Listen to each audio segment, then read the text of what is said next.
This is Space Cat's Peace Turtles, the unofficial podcast for Fantasy Flight's Twilight Imperium. Episode 52, Tech Skips.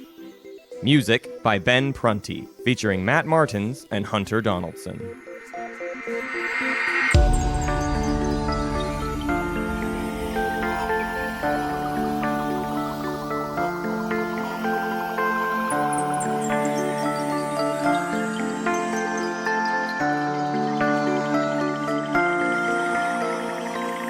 Tell you something, Matt.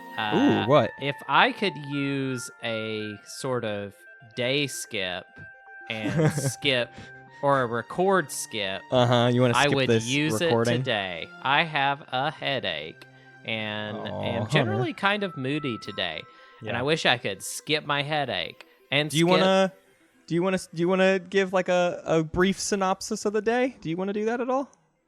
So I think your day is even more interesting than mine.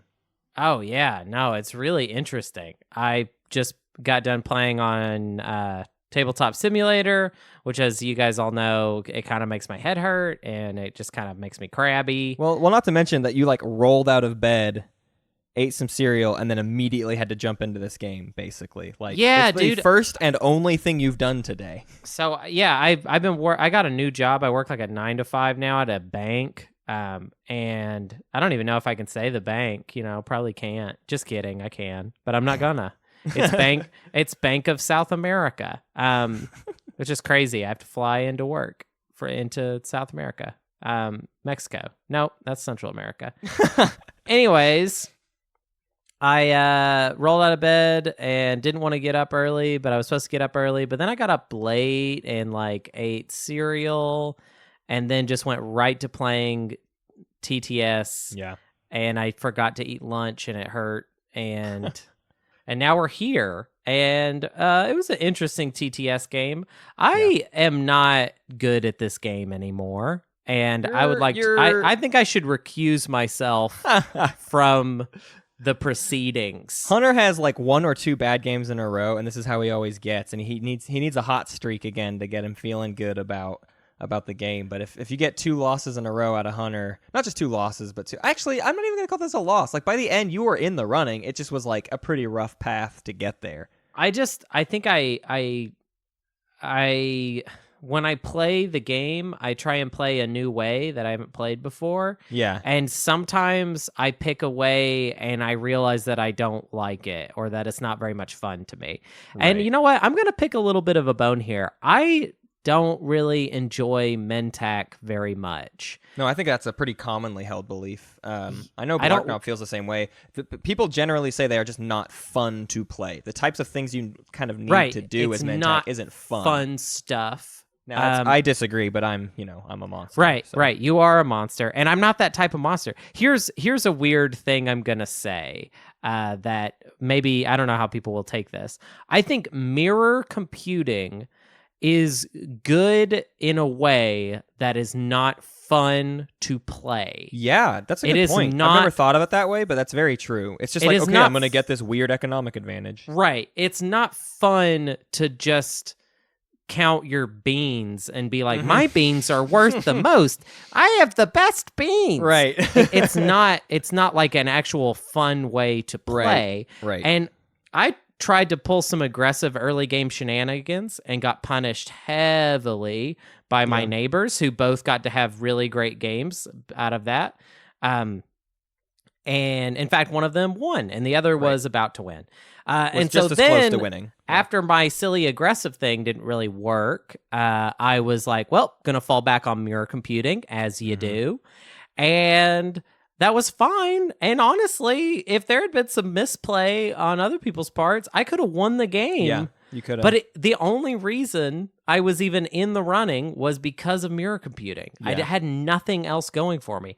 It's not like you did that much to have that. I mean, you got some good steals, but then even then, it's like some of your steals were just like, oh yeah, I forgot Mentak is adjacent to me and can steal some trade goods. It's a very strange way to find success, basically. I just hoarded trade goods, took the trade strategy card twice. Yeah.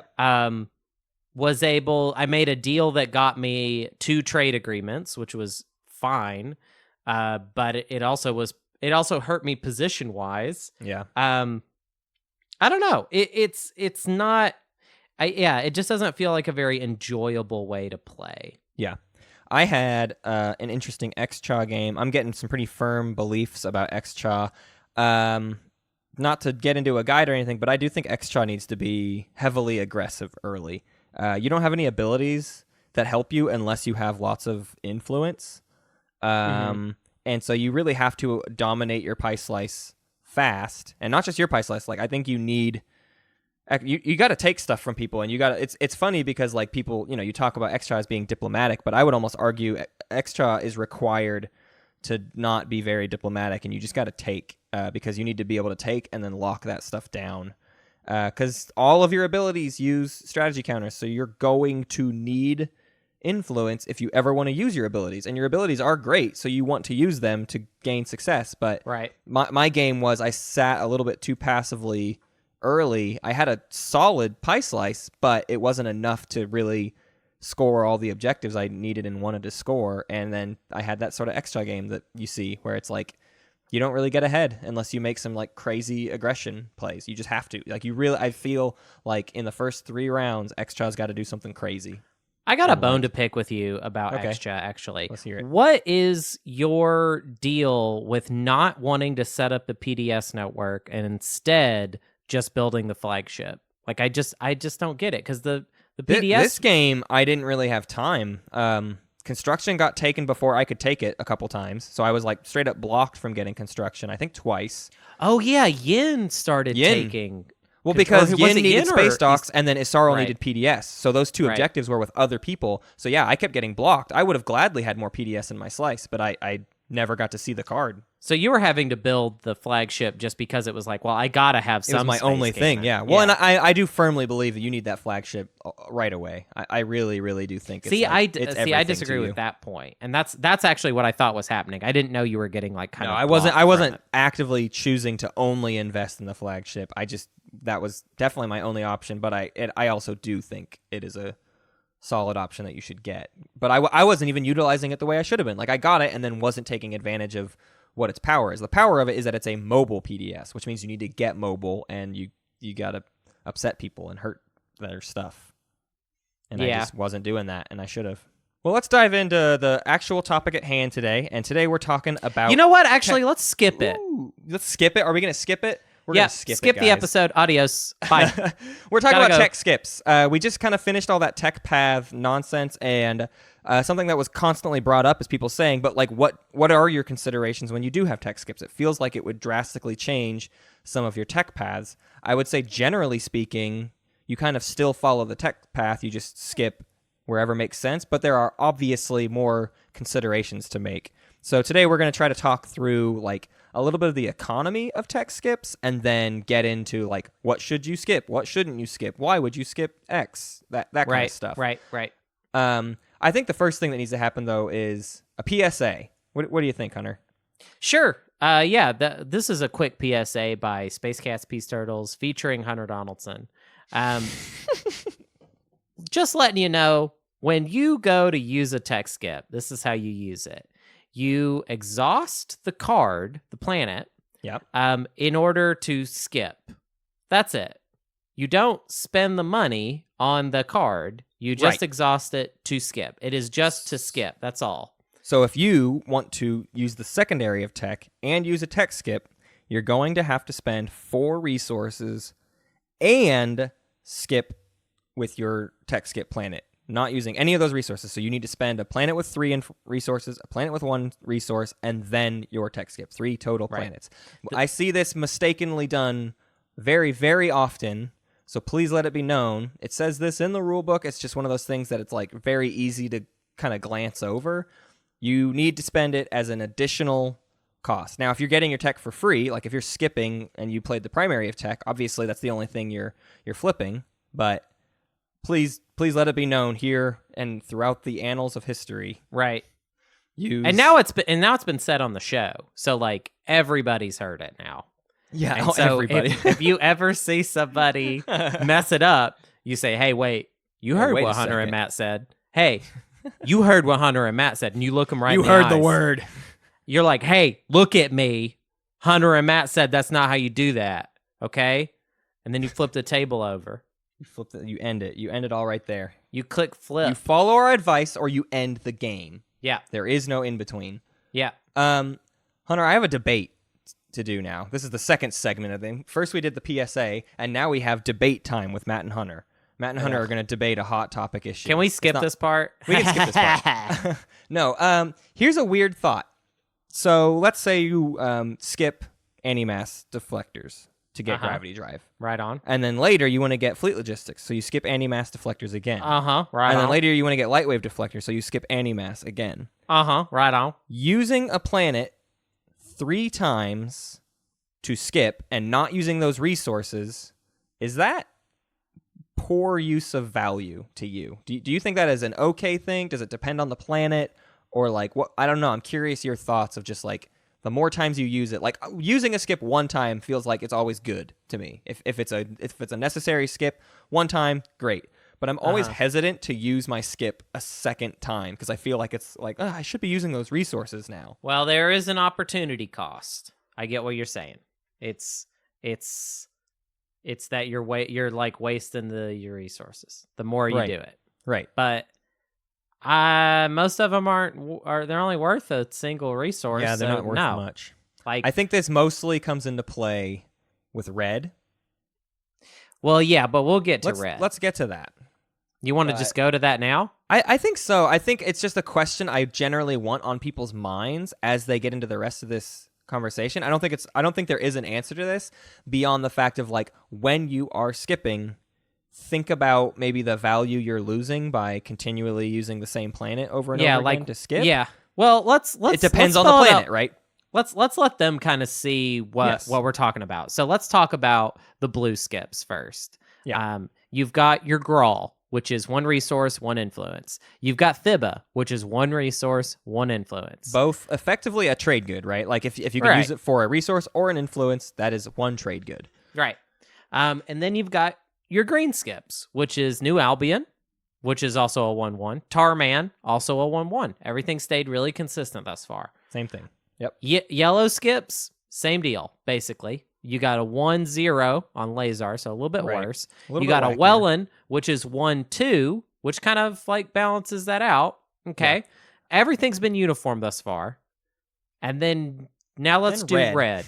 Mir, 0/4, 4 influence. Meharzul, 1 resource, 3 influence. Right.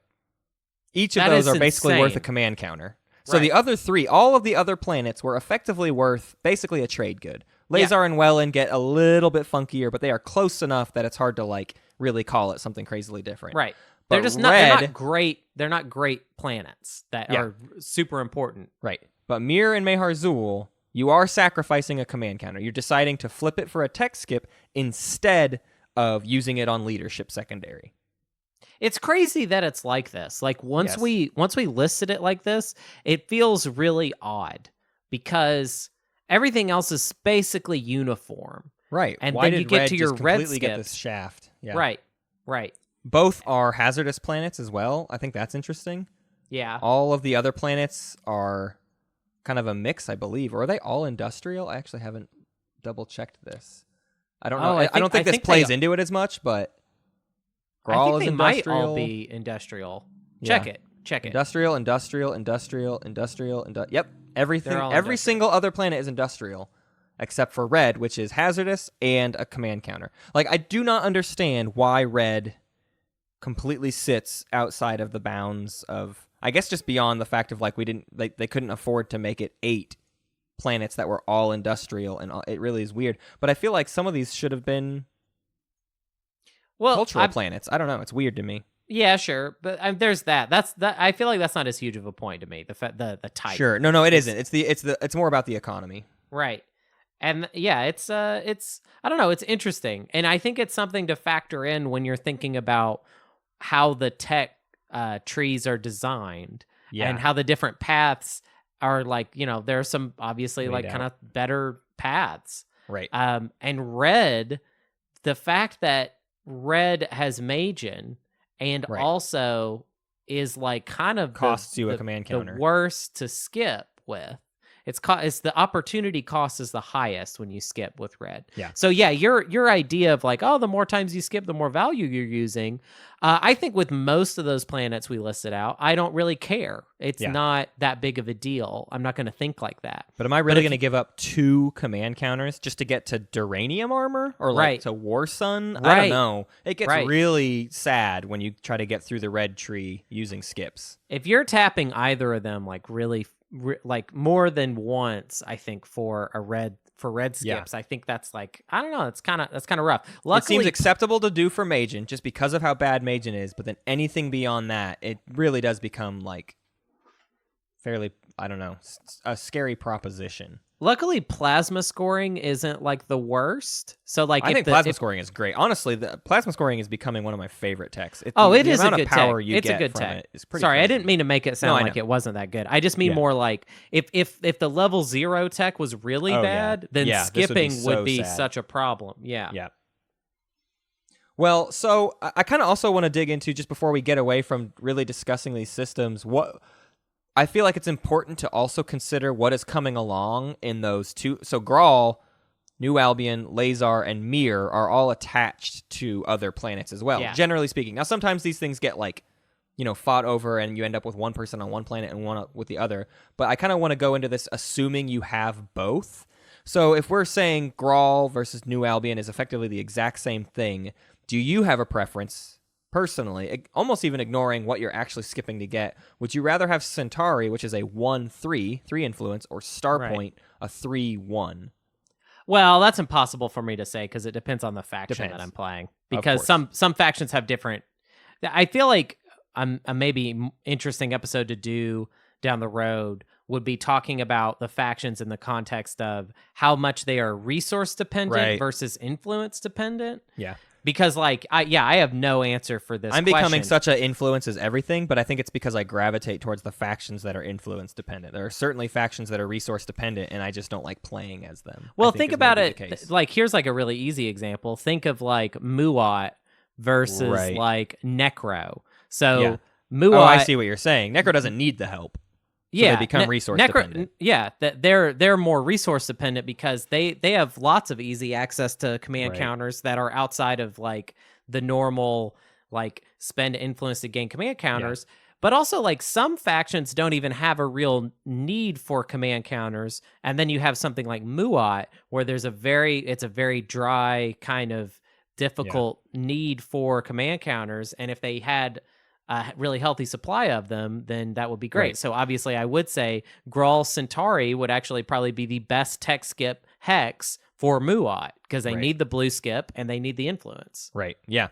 I think all of this points out, though, even more why Mir is like the least useful tech skip on the planet. Because it is never attached. Used it as a tech skip. Me neither. Ever, because it's attached to RNAM, which is a 1/2. Effectively, the RNAM Mir system is Mechatol Rex, right? It's 1 resource, 6 influence. If you have RNAM and Mir, you should be getting 2 command counters, especially considering the fact that if you use the 0/4, you're not using the 1/2 to get. You can't get a command counter if you use Mir for the tech skip. So you might as well lock yourself into using 6 influence to get 2 command counters. It really just like continues to hammer away at the fact that like red is hard to skip, bad to skip. You're better off using the money for other stuff. Right. I feel like that kind of covers all that. I mean, it's worth pointing out Lazar Saculag is a 2/1, so it brings the system as a total to a 3/1. I don't know. It is effectively the worst of all of the 2-planet tech skip systems. Everything else has more value to it. But I think as we'll get into later, it's still worth it because yellow skips are. I think by the end of this episode, I'm going to tease this a little bit. I think you're going to hear Hunter and I make the argument that yellow is the best tech skip system you can have. Sure. So Lazar Saculag, being the worst of the options, is still the best if you are a faction that needs a yellow skip, which is many of them. Right. Yeah, and I feel like, with the yellow, there is like a kind of trade-off and they're only a little bit worse, not No, that exactly. much worse. It's not significantly worse. And if anything, Lazar is one of the best ones to get rid of too, because you're not even getting rid of a trade good. You're only getting rid of one resource. You're not losing any influence in the deal. It's kind of a great system to tap for a tech skip. So let's also cover after all of this, we're gonna talk about we're gonna just go through every color and talk about why and when you would skip. But I feel like there's still room in this discussion for the importance, the objectives, the tech skip planet objectives play in sort of deciding why and when you're going for some of these. But I think it's a pretty minor consideration because I think they get ignored more often than anything, right? The tech skip objectives, they're really, really hard to pull off. Yeah, if you play Especially with a with the way competitive that build, you can just sometimes automatically get them, Right. and then nobody else can get it at all. If you do cooperative build like us, it's just generally very difficult for everybody. Yeah, that's definitely something that I think we make that objective harder than it is maybe in some places. But also, like, the idea of the tech skips not being distributed with any kind of evenness really makes my tummy hurt, basically. Yeah, it always is very difficult to balance a galaxy when you're trying to balance the tech skips in lieu with everything else. It's like, oh, but I've got all these industrial planets that I gotta figure out what to do with them and put them in the right spots and balance everything else against it. And then basically, inevitably, red RNM mirror always throws things off, right? I never know where to put Beargler to 4, and I never know where to put RNM mirror to make a balanced galaxy. Right. It's always a disaster. I almost had both. Yeah. And I think I cost myself my whole game because I wanted to have Aaron Mir and Beargler to 4. Oh, should just quit while while I was ahead. Right. Yeah, that's the thing. That was my whole thing. But yeah, that's not even that's besides the point. And, I will say the stage 2, getting 5. That certainly is one of the hardest objectives in the game. Yeah, that's insane. I mean, what? So stage 1 is 3, right? Yeah, stage 1 is 3. I've done that plenty of times purely because happens. people write it off early, and then usually you see it and you're like, oh wait, I could easily get it because they're not even paying attention to it because they just assume it's impossible, and then you can get a free point out of it. Well, and that's the other thing too, is a lot of those planets aren't really worth that much money. Yeah. So people won't really heavily fight defend for them. Welland or Tarman or Thibba. Yeah, if I have Grawl or Centauri, I certainly am going to put more of my defenses in holding Centauri because that's worth a command counter than I am in Grawl. Yeah, for sure.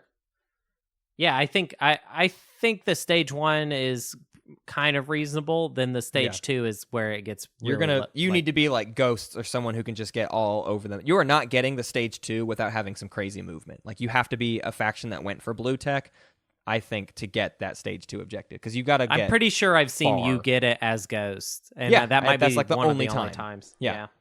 It's pretty ridiculous. Yeah. Well, let's get into really the meat and potatoes of all of this. Ooh, yeah, potatoes. I love potatoes. I'm hungry. So we're gonna go through basically each tech tree and talk about why and when you would skip the sort of core 4 of each tree, right? The 4 tiers. Right. Some of these are going to be really obvious, and some of them are going to be a little bit of just a question mark, just sort of I don't know, depends on your game, depends on what you need, depends on your objectives. And then some of them are going to be a heavily suggest you don't skip that, doesn't seem like a good idea kind of situation. Yeah. We're going to do blue first, mostly because I think blue is the most straightforward. Mm-hmm. We should put this out there. Blue has the most, probably just generally solid tech, right? The 4 blue tech, all of them have some sort of use. Nothing is dead really for anybody, unless you're just not anywhere close to an asteroid field, and then anti-mass deflectors loses a little bit of value, but you still get plus or -1 to PDS rolls. So even that, every single blue tech has some value to every faction. Right. So skipping blue already starts with that in mind. Just the idea that really you're going to skip gravity drive? You're going to skip anti-mass? Are you sure you want to skip fleet logistics? I feel like that's what comes up every single time I consider skipping a blue tech is do I want it though? I kind of want it. Yeah, and I think it really just comes down to there's a handful of edge cases where a blue skip seems really essential, but most of the time you're skipping blue because you're impatiently just trying to get to the next thing, Right. and just you trying to might get there even pick it. faster. You might even pick up the thing you skipped later. Like you Right, probably yeah. will. I really. think that's the biggest thing. Other tech trees, you might skip it and like, yes, I wanted to skip that and I'm never coming back. Blue, very often you skip something and then you come back to it. Yeah.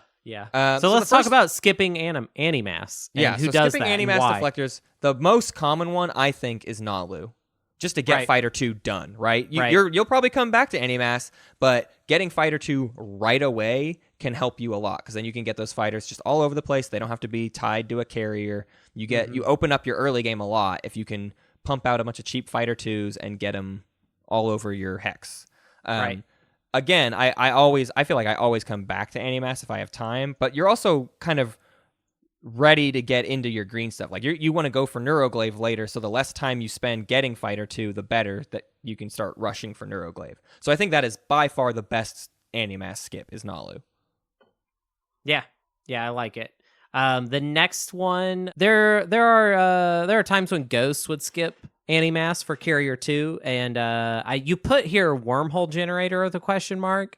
I don't think you need to skip for wormhole. No, I don't think you do. I'm generator. putting it there. Here's what the thing Hunter and I are going to be reading from is basically like almost every single option and kind of giving you the thing. I don't think you should skip. Here's the interesting thing I think with Ghosts is that you already have Gravity Drive. It's the only faction that you would be you don't have.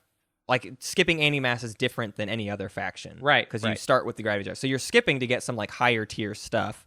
I agree that Wormhole Generator is not a very good proposition for me unless you're, like, really planning to do some wacky wormhole stuff. But I think Carrier 2 is generally a good excuse. Another one might be Dread 2. Like, if you get your yellow tech and then skip animass to just go ahead and get Dread 2. Things like that. I think Ghosts...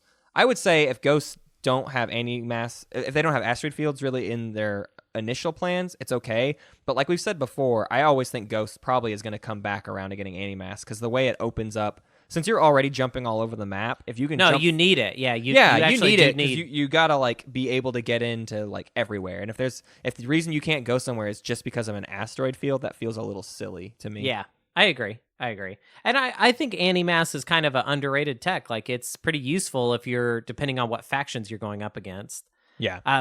Some people skip it on their way to Gravity Drive, and I think that's probably the most understandable. Thing. You got to get Gravity Drive because you just need it. I think oftentimes you skip it to get to Gravity, and then you skip it again to get to Dreadnought 2. Right? Sure. You're just rushing to get Dread 2. The biggest ones are Lizix and Sardak. Those two are kind of desperate to get there. Better. I would throw Muat in there too, for sure. Yeah. Well, Muat to skip just to get Gravity, maybe not to go to Dread. I'm thinking specifically of then also going to Dreadnought too, but you're right. For sure. Muat wants to just get Gravity out of the way. I'd even say maybe something like Isarl would like to get some movement on all their stuff. I mean, if you get Gravity Drive with Isarl and your flagship, a 3 movement sneaky little dude, that's quite a lot. I think I'm into it just because I love going all the way down green with Isarl. So like being able to skip to Gravity and then maybe even skip to Fleet Logistics. Right. That sounds really exciting, actually. Yeah. And some factions might skip animass to get Gravity and then skip it again to get Carrier 2. I don't have any great examples of this. I don't know who's like desperate to get Carrier 2 that doesn't start with animass, right? The first thought is like, ooh, Soul wants Carrier 2, but they start with animass, so you're not really skipping to get it. I can't really think of a faction that like rushes for Carrier 2. Well, because if you've got Gravity Drive, then your carrier can probably get somewhere it needs to get. Right. But it could always be that situation of like you just need one more unit upgrade for the point. Yeah. And so you're skipping. And I could see it with Sardak Nor to increase the capacity just to get like more fighters and ground forces. Yeah, that's probably the best right other case I could make for it is like a Sardak or even an Arborek. If they decide to go down that route, like if they just want to get their ground forces moving, they might skip animass twice for that. And again, if you're skipping animass twice, all you're using is Grawl or Thibba twice. So it's like 2 trade goods to do that total. Yeah, that's not too bad at all. Yeah. The next tech, of course, is Gravity Drive, and I would say we pretty much we do not recommend skipping Gravity Drive, really, under any circumstance. The only one you've listed here is Hakan for Dread 2. And even then, I'm like, Even then, yeah, I give pause. The only reason is like, it's that kind of like, if that's your turn 1 play, right? If it's like, I got the planet. I was able to refresh it, and I could have Dread 2 right now. Yeah. I don't even know if it's that good to get it that early, but it is something, and it's like that's really the only case I can make for it is or any faction that starts with Animass and then has incentive to get Sarween. I don't even know who that would be though, because the only ones that start with Animass are like. No, I don't think I can't make a good case for skipping Gravity Drive. Yeah, it's too good. Any case you find is going to be like a really crazy edge case. I don't feel like there's anything obvious where it's like, yeah, definitely skip Gravity. Right. I think what's weird about Blue is kind of after this we're kind of done. Like, I mean, you could skip Fleet Logistics every once in a while to take I don't think we've ever Lightwave. noticed about Blue, but there is no faction tech that requires 3 Blue. There just isn't. The only faction tech that requires 2 Blue is Souls Carriers and Wormhole Generator. So there's just not that... Oh, and Spatial Conduit Cylinder and Lazix Gatefolding. Spatial Conduit Cylinder, we just don't count. Jolnar basically doesn't factor into this equation at all, because tech skips are effectively meaningless to them. Yeah. And Lazix Gatefolding, I didn't really include in this discussion because you should get Hegemonic. Right. You just should do that. So... But I suppose you could start with Animass and skip to get Lazix Gatefolding, but does that seem like a waste of your time. When you could be getting, because if you're gonna do anything, like if you're gonna start with Animass, it's because you want to get Gravity Drive, because you want to get closer to Mechatol Rex faster. I do not know why you would skip Gravity Drive to get Lazix Gatefolding. Regardless, the only reason you ever skip Fleet Logistics is to get Lightwave Deflector. Period. That's something. There's you can't even errata that. Like that's correct. Okay. And that one is like purely circumstantial, basically. I see uses of both techs, and it's like a timing thing. It's just, I mean, today I think we saw Arbrex skip. No, he skipped. I think he's the one he skipped Animass 3 times. Oh, did he Gravity, really? Then he got Fleet Logistics, and then he got Lightwave. I'm pretty sure that's what happened. That's so funny. I may be wrong, and maybe he did skip Fleet Logistics, and I think skipping Fleet Logistics isn't a bad idea. Fleet Logistics is hard to use.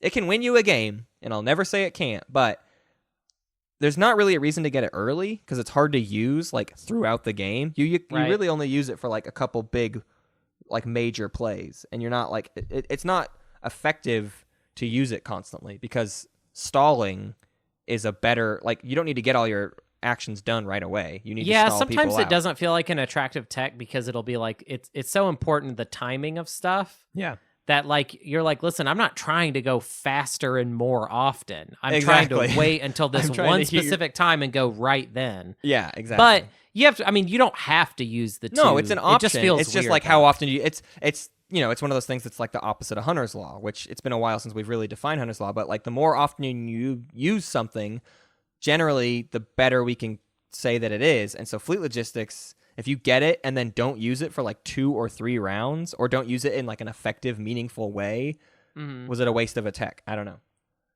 Yeah, but then there's always the late game situations where the fact that you could do that thing is what enabled you to win the game. And really, that's why it comes down to, is your late game play dependent on having Lightwave because you got to jump through somebody, or is your late game to play or Fleet Logistics? And it's going to come down to that. I don't think you rush to Lightwave Deflector, but yes, in those last game moments, like you're sitting on Animass, you're sitting on Gravity Drive, and you go, it's going to end this round or next round. Which of these blue techs, right? Which one of these 2 do I need to get? And you hopefully have the skip if you need it.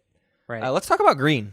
Yeah, green is really weird because first off, we start with Neuromotivator, which is by some people considered the best tech in the game. Right. And why would you skip that? That's crazy. Why would you skip that? This is another situation, kind of like what we started with blue, which is you only skip it because you got to get the thing really fast, and then you're probably definitely coming back to Neuromotivator. Right? I mean, I would say actually the difference is that Animass you might not come back. Right. Neural, you should come back. You should come back. Yeah. Yeah. The best example, my favorite one is Cruiser 2, specifically with Mentak. If I can get Cruiser 2 round 1, I'm doing it every time. I love that play. I think it's a huge deal. Now, there are situations where you can't make use of it and whatever, but that's like the main reason I skip Neuromotivator. Right. Another one, Fighter 2 is another possibility. Yeah. I'm trying to think of the factions where that's like the best idea for. Like who really is gunning for fighters and doesn't have Neural. If SAR wanted to get to Fighter 2 quickly, maybe. Right. That is something. But again, SAR is somebody who really does want the action cards. That's really the problem with this is is getting Fighter 2 fast better than getting more action cards? It's hard to imagine that situation. Yeah. But it could happen. Definitely. A lot of this is about opportunity cost. I would say that absolutely. is the key word. And neural motivator is a big cost. Right. Especially if you're burning a trade good to do that. Like you're burning a trade good and getting more action cards throughout the game. That's a pretty big ask. And then what? You wrote down extra instinct training, which I also kind of have.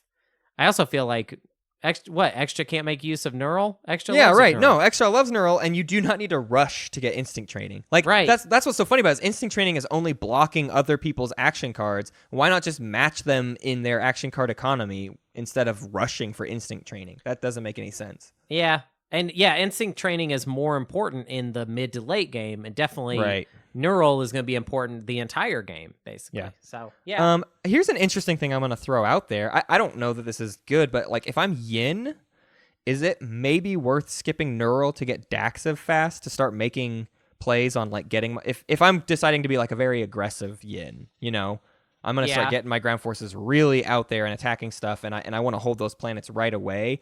I guess I could see that. Again, though, that's a pretty big cost to give up neural.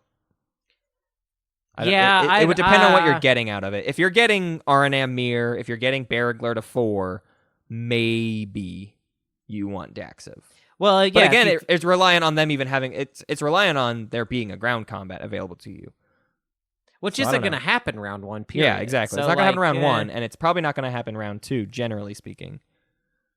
I'm not for it. Yeah, I don't. Me neither. I feel pretty confident in saying, besides the Cruiser 2 situation, I don't know a good time to skip neural. Really, no, I don't think there's a good one. The only one is Cruiser 2 with Mentak, and I come back for neural. Right. Usually. Yeah. But let's talk about skipping Daxiv, because this is the only one. We're going to talk about hypermetabolism later, and it's kind of the same problem, which is opportunity cost. But Daxiv is different, because Daxiv, there are certainly factions that love Daxiv, but there's plenty of times where you're just like, I don't need Daxiv. It feels like Graviton in that way, where it's great for the factions that want it, but there are lots of factions that it is effectively dead. I don't think Daxiv is ever totally dead, but to some factions, I think the main reason you're gonna skip Daxiv, honestly, is to get infantry 2 faster. That's just, or to get hypermetabolism faster, right? Are just the generic reasons you would skip Daxiv are really great reasons to get Daxiv. And so that Daxiv is like just a nice cherry on top. It's not an essential tech that you build an entire strategy around. Even the Yin example that you cited, their indoctrination ability is way more essential than Daxiv. Yeah. Daxiv is just extra, you know? Right. So this goes doubly for Sol, Spec Ops 2, and Arborec Latani 2. If you're going for those 2 techs, skip Daxiv. Why not? Get those things out there fast and start hurting people with your stuff. But the other ones, the other 2 cost greens, are Hakon's production biomes. I would absolutely skip Daxiv to get production biomes. Yeah. Hakon is not resting their hat completely on infantry, Yeah. It's a way more I don't know, it's a way more money. Elusive ability. Right. And if I can get production biomes fast and then start jumping into yellow tech and maybe get quantum data hub by the end of the game, the only way I'm going to be able to get both is if I have a green skip.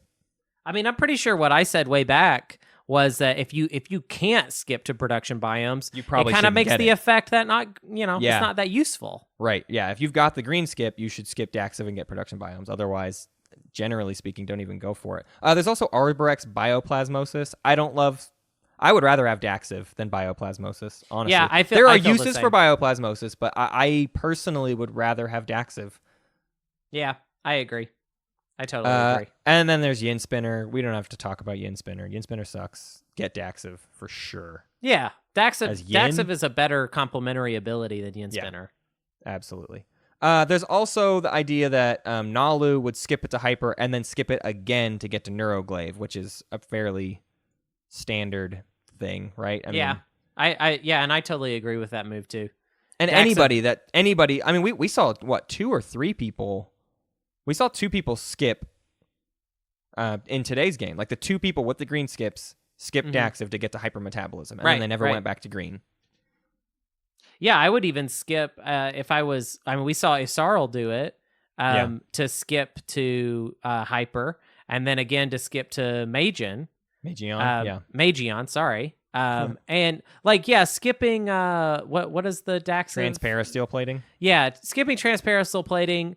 I don't know, like, because it's really useful in the late game. But like, I get skipping it because you're looking at it and you're like, this is not going to help me for a while. Well, and like we've said before, getting Magion as fast as possible means it's going to have a lot more effect. So a Transparasteel is even the thing you might come back to, similar to these other techs we're talking about. Like, maybe you come back to Transparasteel, but you don't necessarily need it right away. Transparasteel plating is best with that final end game play that you make, you know? Yeah.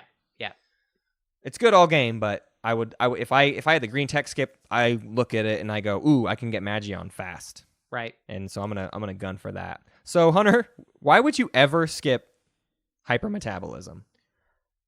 Well, I mean, what we've written here is for Magion, but obviously Daxiv is the much better skip on that path to get it. I think this is the I didn't have the green skip yet, but I just got it.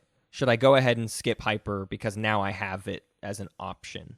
I mean, I don't think so in a lot of cases. But I don't either. If you know for a fact that somebody has a action card that you need, I don't know why you would know this, but if you know this, or you have a feeling like you really need to look at somebody's hand, maybe Magion makes sense. But hyper is not a good tech to skip really at all. Yeah, because the only other consideration we put is Neuroglaive, and I would only skip to hyper to get Neuroglaive if I literally am under the gun. If I know someone is like ready to attack me.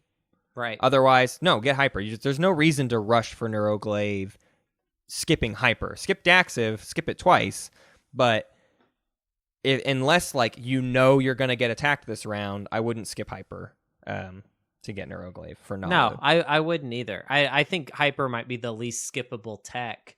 Yeah. Actually. Yeah, that's probably true. I want to say Neural is the most unskippable, but hyper being a late game thing, it's like, why? Well, it's just like, I guess what I mean by that is that like if you are skipping hyper, you're most likely going down green. Like, right, you don't have both green skips and you're now going to skip to like, that's ridiculous. Yeah, so that's not awesome, what happened. So why do you have Neural and Daxiv and you're like, nah, I need to skip? Like, there seems to be no real way. What are you like, doing? Right. Yeah, like you got Daxiv, you might as well get hyper now. Yeah, absolutely. It's a crazy case. I hope no one ever does that. Well, let's get Red out of the way, because Red is just the saddest little story I've ever seen. I am more convinced in writing this episode that Red is the worst tech path absolutely than ever. Like, I always thought it, but yeah, this episode has made me go, oh my gosh, there's just like nothing you can do with Red. Because we've already value. Like everything we've already talked about, we've already covered that opportunity cost wise, it's the most difficult tech to skip. It's the most difficult in the tech paths to make. episode, we covered that it's the least optimal. Like, it's not optimal to really be getting red tech. But they have in their ranks the most skippable tech. Yeah. The most I want to skip it. Right. So they made it the most difficult. Right. And these factors play against each other, I think, in a really strange way. Yeah. But let's talk about Plasma first. Right. Plasma, like we already said, Plasma's a great tech. Yeah, there's not a whole lot of reasons to skip it. I mean, I could see someone being like, I don't necessarily need it. You brought up Dimensional Splicer, which I think is probably the best reason. Yeah. Because like Ghost, like Bombardment and PDS are not necessarily the backbone of their strategy. Right. But the thing is, almost every faction could use a little extra bombardment. Like, right. So I don't know. Yeah. Well, that's sort of the thing too, is like the things like you could skip it if you start with a yellow and you want to get PDS2 right away, you skip Plasma to get to PDS2, right? But now you're going to come back for great. Plasma. You're going to make it better if you get Plasma. So generally speaking, you don't need PDS right away. So you might as well get Plasma now and then get your PDS2 next round. Like, it just doesn't seem... Plasma is actually something that you could use this round, whereas like PDS is something you have to really like plan out and like get the PDS down where they need to be and stuff like that. The only other example really is like, okay, if I want to get Cruiser 2 right away, right? I've got a green and a yellow. Well, who's going to have a green and a yellow and wants Cruiser 2? Because the first thing is, okay, Nalu starts with a green and a yellow. why is Nalu getting Cruiser 2? Right. Unless it's just like I got to get the other, I got to get the tech objective. I got to get 2 unit upgrades, right? I get that. Okay, I skip Plasma because I just need to grab Cruiser 2 real quick. Mm-hmm. But beyond that, like who starts with the green or who starts with the yellow is getting the other and then not getting Plasma scoring to get Cruiser 2. I can't think of anybody off the top of my head. What about Yin, maybe? What about Yin? Maybe. Yin's a good case, actually. I think I've wanted to do this before. And honestly, Yssaril. Yssaril not a bad option either. If you have Yssaril, you start with Neural, you get Sarween because it's a great tech, why not? And then grab some Cruiser 2s to do some shenanigans. It makes sense. I don't think it's the best thing you could be doing at Yssaril time. Yin is certainly the better option because you can take 1 cruiser with 1 ground force and you could actually do some serious damage. So I do think Yin maybe has the best excuse to skip Plasma scoring out of any faction in the game. Yeah. I'll say this much. I did try it one time now that I'm remembering. When we were doing the Yin guide, I didn't find it the most effective use of my time, but it was a fun play and it's certainly something Yin can do. Yeah. So it is an option and it's not a horrible option. Let's get to the big meaty. The real one though. The reason we're here talking about skipping tech, Mage and Defense Grid, the worst tech in the game? Question mark. Right. I think there are techs that are worse, but because Magein is a public tech, it makes it feel worse because it's just like everybody has to sort of deal with Magein, right? Yeah. I had to get it today for 2 tech and 2 colors. Yeah. Yeah, you got made fun of on the Discord. Not really made fun of, but a little joke at your behest. I mean, I didn't. I had no. I was behind. Yeah, you had no guys. other. Yeah, you had no. I other, was behind. No, they know. And They know. Yeah. They know. All right, They all right. they understood all of that. They just wanted to poke you. Yeah, I think Magein's horrible, and you should skip it for every reason possible. But God, as we've it's already awful. pointed out, there's not very many. Like, it's going to cost you a lot to skip it. And the tech you're going to get is maybe not that good. So let's go through some of your options. Sardak Nor, you could get Valkyrie Steel Plating if you skip Magein. You get Plasma, and the next round you get Valkyrie Steel Plating. But I think going blue-green is just better, so I don't think you should be going down that route. Now, some people will argue Valkyrie Particle Weave is a more effective ground force tech, but I think the fact that it is not optimal is what does the most damage. You don't get anything else on top of that. Right. Whereas going blue-green, you do. So yes, you would skip Magein to get Valkyrie, but you just really shouldn't be going for Valkyrie.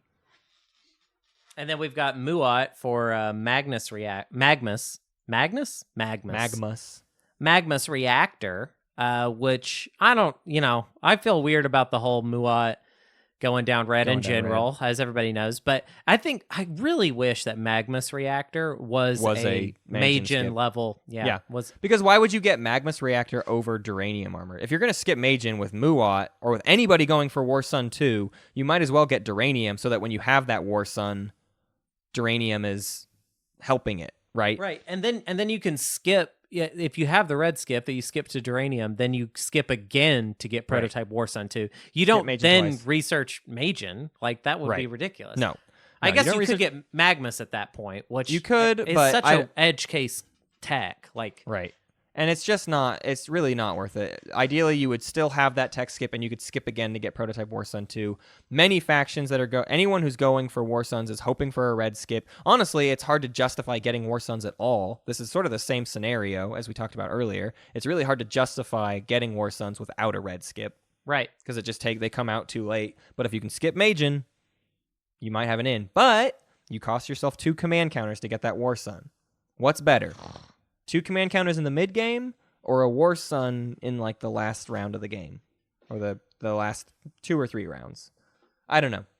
I mean, for some factions, that is actually like absolutely a great cost. Yeah, but not for Muat. That's for sure. No, right.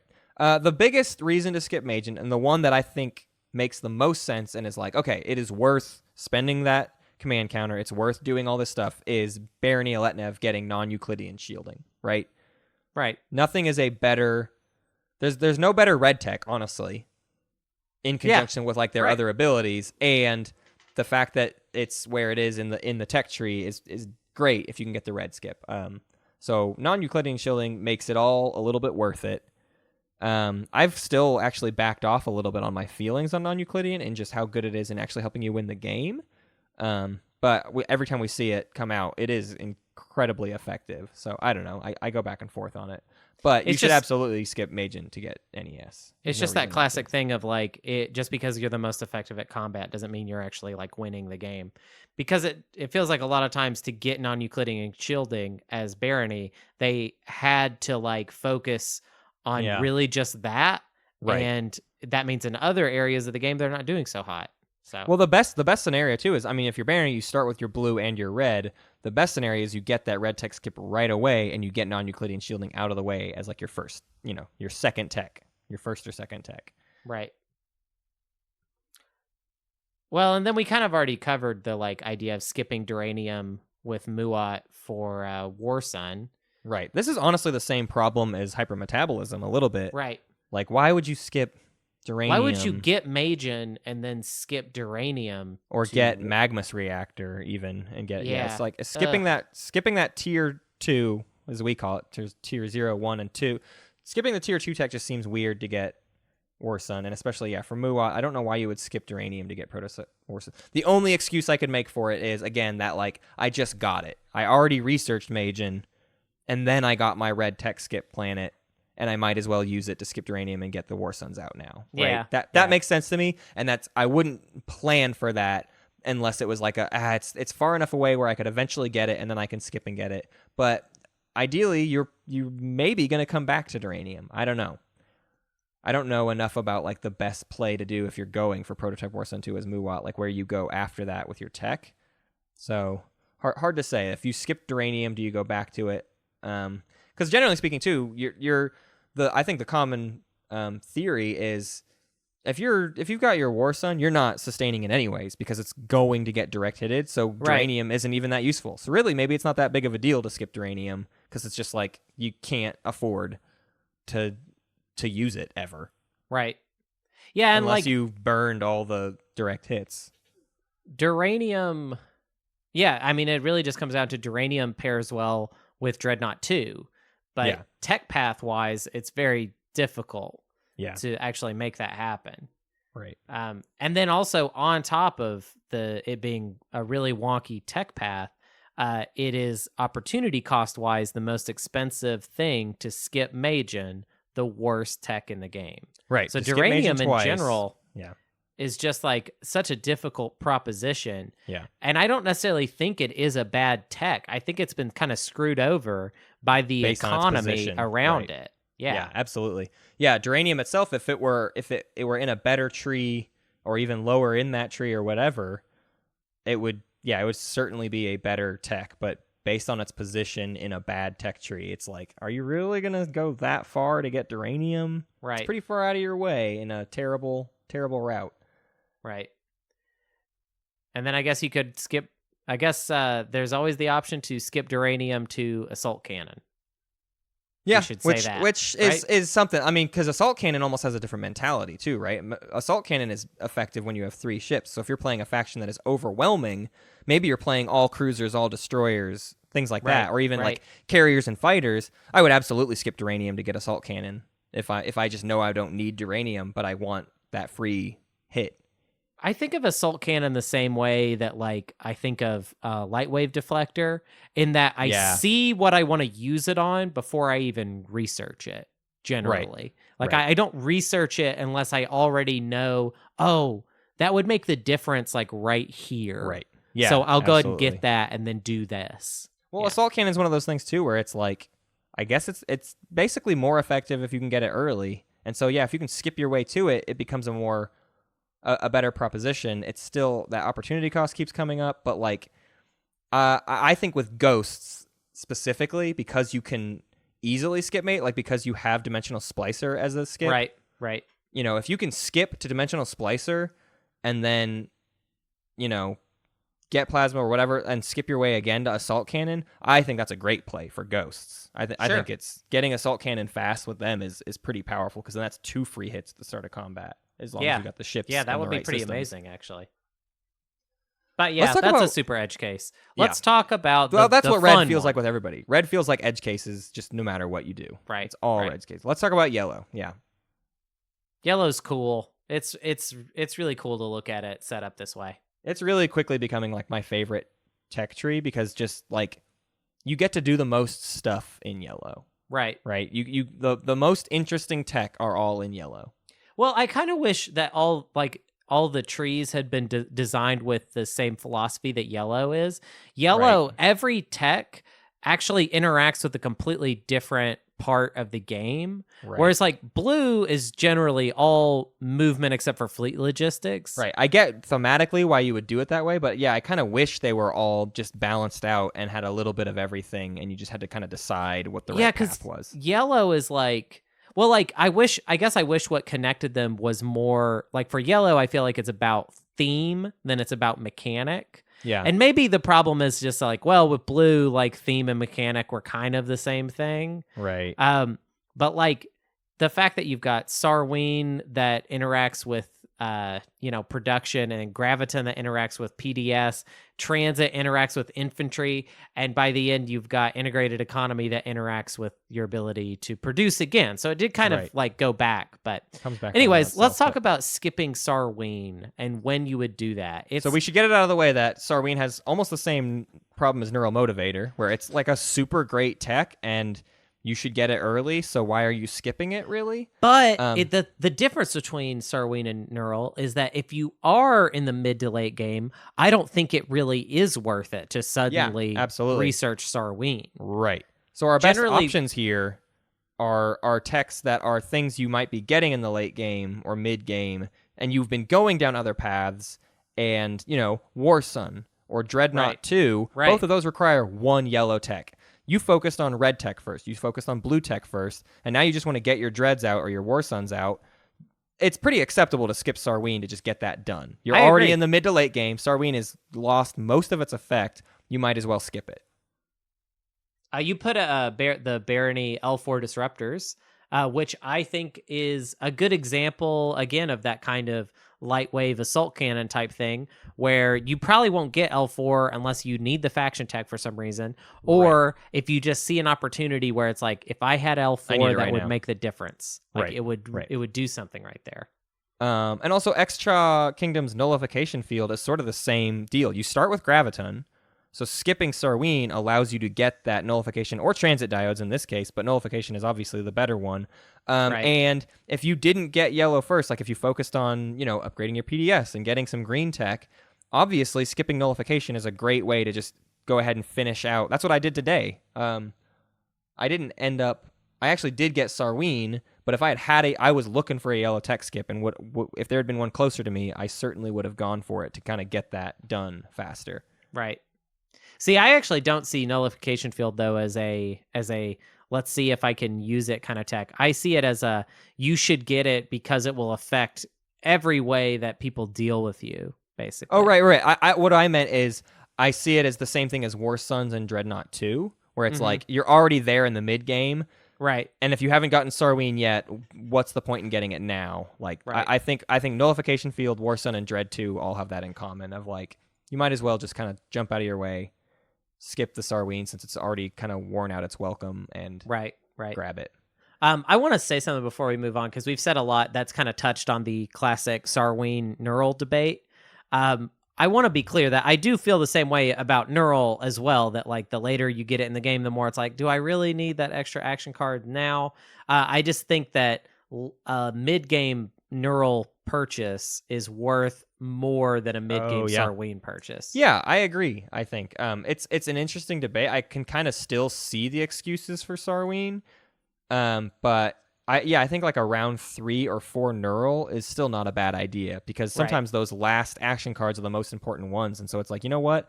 I'll take 2 or 3 more action cards for the rest of this game. It might be the difference. Right. Whereas a round 3 or 4 Sarween, it might be like, well, like, you already have your economy going? Like, don't you need to be focusing on other things at this maybe point? 3 trade goods, maybe a few more. Right. It's hard to say. Let's talk about skipping Graviton. Graviton, I think, is the most interesting skip in the game. Right. There's plenty of factions that don't want to skip it. Graviton is an amazing tech. It is truly great, but you have to be going for PDS for it to have any use at all. So Right. there's lots of factions where it's like, sure, it's a great tech, but I'm never going to ever use it. I kind of wish that's how all the Yeah. level 1s were, where it's Right. like they're just, and I guess Daxiv is sort of like that. Gravity Drive is most certainly not like that. That is Right. useful all the time. And then Majin is never useful. But I wish all of the level 1s had, because they're the ones that, because of their placement and Right. because of just how the game works early to mid, I feel Yeah. like the level 1s are the ones that you're most likely going to skip, and they Yeah. are the most essential to skip if you're trying to get to something like kind of Better. later, earlier. Right. Does that make Right. sense, or was Yeah. I just really confusing? No, it makes sense. It's like all of them should be kind of an interesting choice to make. It's Right. annoying that Majin is just like, oh, you should absolutely skip that, and it's annoying that Gravity Drive is like, oh my god, are you really going to absolutely skip should. that? Right. Yeah. Right. But I just love all the options in the game where it's like this faction would and this faction wouldn't. I Right. think that's the most fun stuff. I wish So they skip- were all like that, because I Yeah. think it's really, really cool. I think they really nailed, when thinking about tech skips and the way the tech paths are structured, Graviton is the golden example to me Yeah. of how it should work. Right. Because right. yeah, Graviton is like essential for some factions, and for other factions they have no use for it, and Right. it's literally garbage to them. Right. Let's talk about the best example. There's a bunch of amazing examples of why you would skip Graviton, but the one that gets talked about the most is L1Z1X getting inheritance systems. Right. That's like if you're going to go for inheritance systems, generally speaking, you should get it as fast as possible. We have even argued don't go for it if you don't have the yellow skip. So that kind of tells you where we're at Right. there. So inheritance systems is a great thing to skip Graviton for. L1 generally doesn't have a huge need for like a big PDS network. You're too busy just getting all this other crazy stuff. So I can see a game where like, oh, actually they have been, using Assimilate to get a bunch of PDS, and that's Yeah, like we putting them in saw interesting today. positions. I gave up 2 PDS to L1. Yeah. It hurt my soul. I was dying. Yeah. And then L1, I got to see an L1 research PDS 2 for the first time. I'd never seen We it. saw an L1 Research Infantry 2 right away. That was actually pretty cool. Not to Yeah. get off track. They had a green but tech skip, and it made sense. It's just like, you know what? Might as well grab it before I I get guess into what all my other all I'm stuff. trying to say is, because of the day that I've had, Right. I think there are situations where L1 might look into Graviton. Yeah. If they had a really great Assimilate game, Right. then yeah, sure. But that's a pretty weird and side case. The other one, though, Clan is SAR, you want to get Sarween tools because it's great for your ability. You're going to use it a Right. lot. But you certainly have no reason for PDS because you're not staying anywhere. Right. The PDS And- don't move around. And so. Floating Factory 2 is a huge, huge deal for you. Right. You absolutely want that tech unless, maybe Necro's in the game and you don't want to give it up. But otherwise, like, you should get Floating Factor 2. I'd even say getting Transit Diode, like skipping Graviton to get Transit Diodes as SAR can be somewhat helpful, right? Right. If you've kind of strung your ground forces into weird positions and you just need a little bit of help getting them where you need them, Transit's a great option. SAR has lots of reasons to skip Graviton. The main thing being, I don't think you should build PDS basically ever unless it's just a weird you're taking construction, right? So you're Right. getting So you get your the space one on the dock, house. so you Yeah. happen to just drop a PDS somewhere, but you shouldn't be investing tech in those PDS. It doesn't fit in with your plan. Right. The next one that I think, Matt, I feel like you feel really strongly about this is Hegemonic for Winnu. Oh, absolutely. Yeah. Hegemonic Crucial. is absolutely very important tech for Winnu to get. And also, it's just important for Winnu to get it at the right time, Right. which is, I would say, right away, like, or Right. round 2. Yeah. Like, Winnu basically. is the other faction that I would justify an early diplomacy situation. We didn't talk about this before, but like similar with my feelings on Mentak, of if you can get the green tech skip and get Cruiser 2, you could have a completely different round 1. Mhm. There's a little bit of a case. It's less, but there's a little bit of a case to be made for Winnu wanting to do the same thing. Yeah. It's not as strong, and like giving up all those resources to everybody else is pretty dangerous as Winnu. Like that's the last thing you need to do is fall even further behind. Right. But if it gets you Hegemonic really fast and you can get to Mechatol and use it, like there's an excuse there. Regardless, even if you're not doing it round 1, you should skip Graviton to get Hegemonic at some point.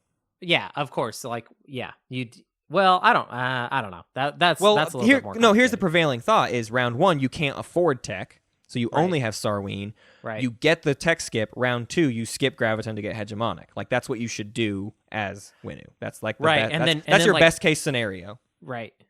Yeah, God, Winnu's so hard. Getting a bunch of trade goods, but that you can't really. It's hard to count on that. And then refresh my memory. Winnu, when you build the space dock for free on Mechatol, you cannot build out of it. Yeah, so it's still delayed around unless you warfare or something like that. But yeah, it's the problem with really really rushing for hegemonic is Winnu still takes time to get set up. So at the very least, you're just you don't want to have a wasted tech. So that's kind of the reason you skip Graviton. Now, what's interesting there is you might come back for Graviton because you might need to settle in and get your PDS saving you on Mechatol Rex and on your home system, right? Like there's a very good chance you'll come back to it, but usually you need hegemonic right away because you need to get a bunch of ground forces down on Mechatol Rex like ASAP. Right. That's a needy faction right there. Yeah. Needs a lot of stuff. Hunter. I actually didn't even. It's funny. The next one we have is Mentak salvage operations, which I didn't skip today for it. I tried to play a PDS Mentak, so I went for Graviton, and I think you're going to get that Mentak style every once in a while. I had never played it before, so that's why I wanted to try it today. But yeah, I think skipping for salvage is pretty good. Skipping it again for mirror computing makes a lot of sense for me. Yeah, absolutely.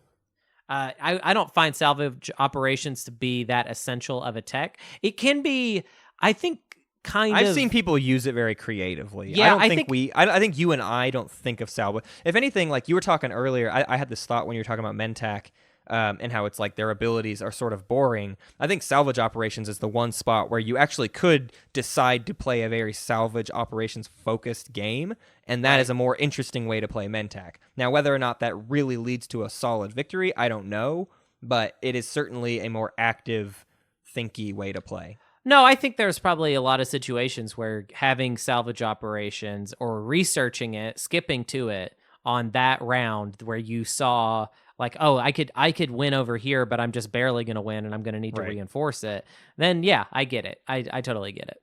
Yeah. Also, Yin, you could skip to get Impulse Core, but you're only doing that if you need the faction tech objective.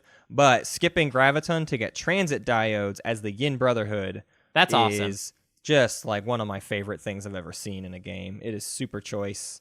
Who did we see do that? Like it was in our game where it was a person we'd never played with before. It was the guy who visited from out of town. He was from Atlanta. Yeah. And we saw him skip to get transit and skip again to get integrated economy. And it was so cool. So awesome. So even though we misplayed the integrated economy thing, it was still just like super amazing play. Yeah. Also, Arborek would skip for transit. I mean, generally speaking, you skip Graviton to get to transit diodes, right? Because, like, if you don't need the PDS, but you do need the ground force ability, that's very good. You know, even Soul, if, like, things are set up right, they might skip and try to get transit diodes, because a Soul with transit diodes sounds absolutely terrifying to me. It does sound cool. They don't really... They don't really go there, but, you know, if you finish all your other tech fast enough and then you get into it, you know, maybe it's something... I tell you what, I have done it with Sardak.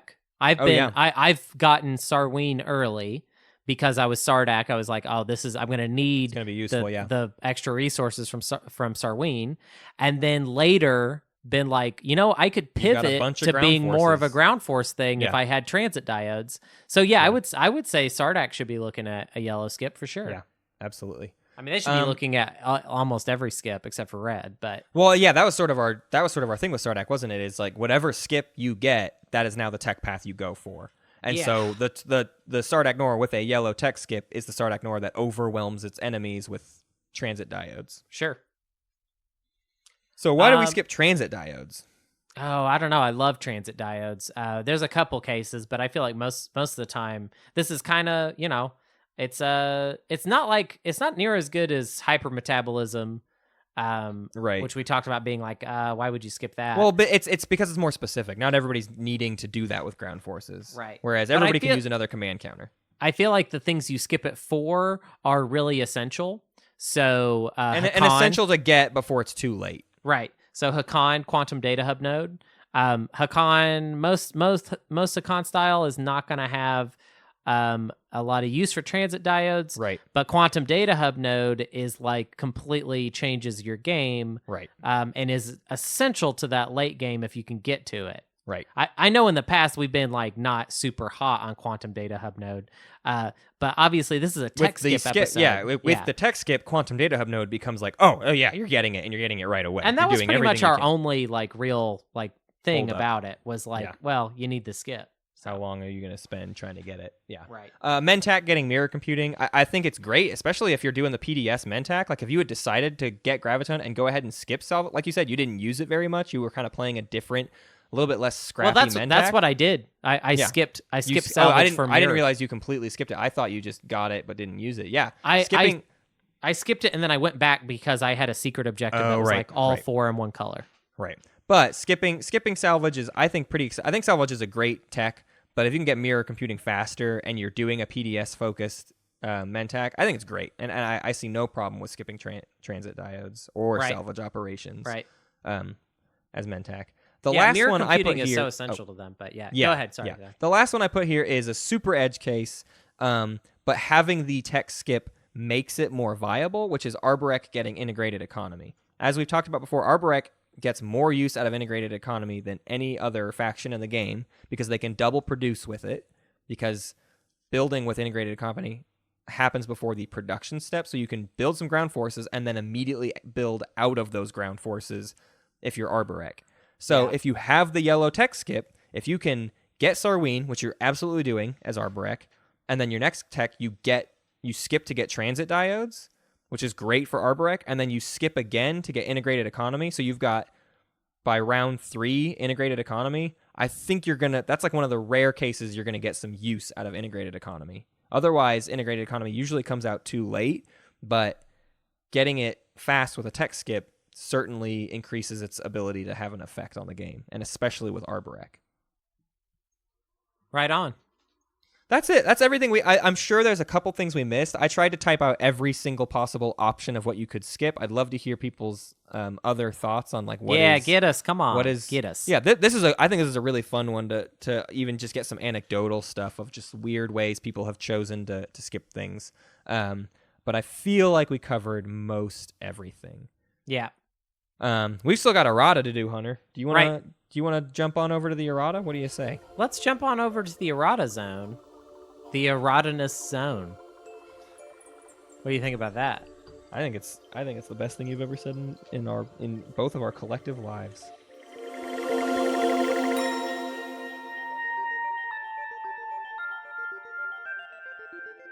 So our first fun comment is actually, it's funny because I've noticed we have a tendency to like get really addicted to like one word or phrase and be completely wrong about what that phrase is. Yeah, and then this is something like.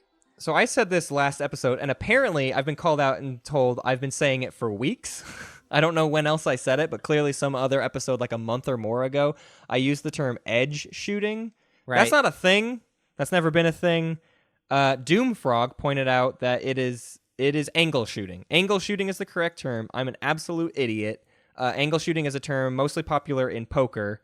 And for those not familiar with it, angle shooting is effectively when you do something that is almost even outside of the meta to gain information. So in poker, it's used like sometimes people will make a motion with their chips as though they're going to call to see what reaction it gets out of people. Yeah. Oh, you thought I was going to do that. And that's like super against the spirit of poker. That's so messed up that people do that, and you get banned from tournaments for doing it.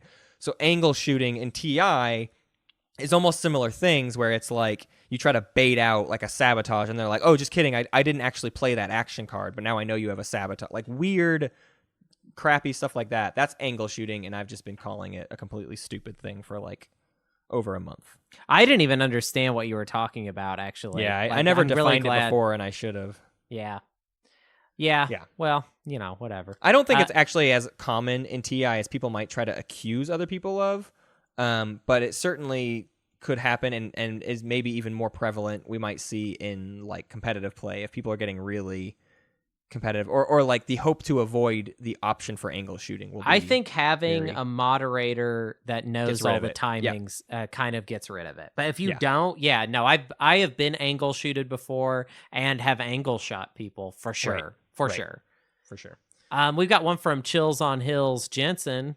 By the way, I would say Yin has the spot as the worst race to get Rise of the Messiah. Did we mention that we're talking about always and nevers?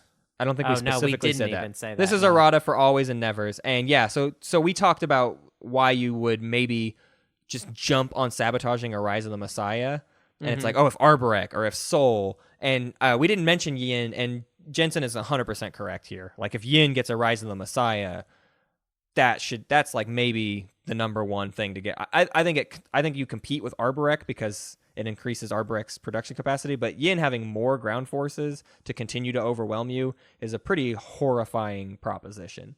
Yeah, I think I agree, and I think it's because Yin, like it hurts Yin more for their Rise of the Messiah to be sabotaged. Does that make sense? Yeah, Like, it's doing more damage to them. Arborek Arborek and Soul is- can kind of come back from it. Right. They're Well, gonna be actually, I would say Yin and Soul are probably on about the same level. Well, I don't know. Yeah, no, 'cause never Soul mind. can orbital drop. Yin has Right, no other way right. to just like pump out the ground Right. forces. So with Yin, the real challenge is how are you going to get the ground forces onto all the planets that you need?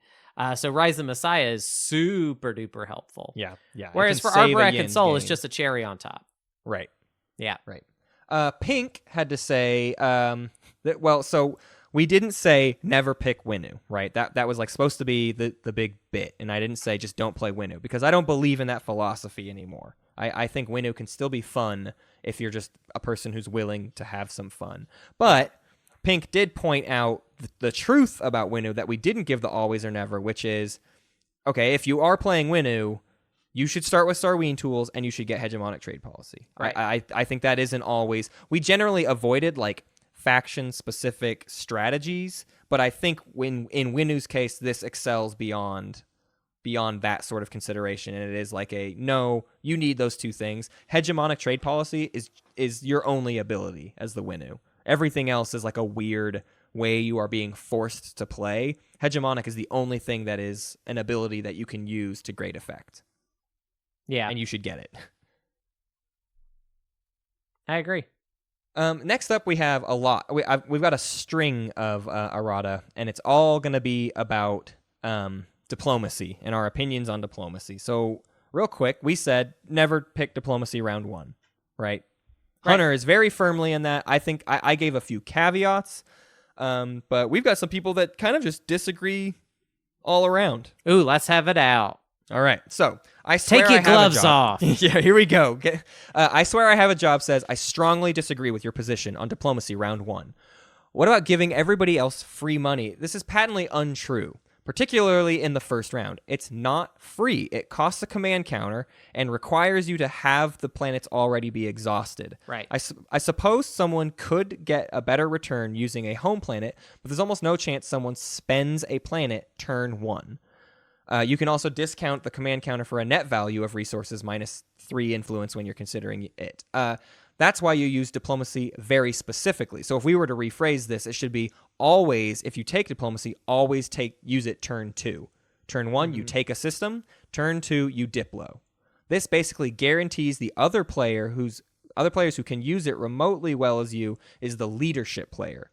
If tech was played turn 1, maybe the tech guy is now behind on the econ game because everybody else can diplo them. Basically, they're making the case that like very few people are going to get effective use out of diplomacy if you do it turn 2.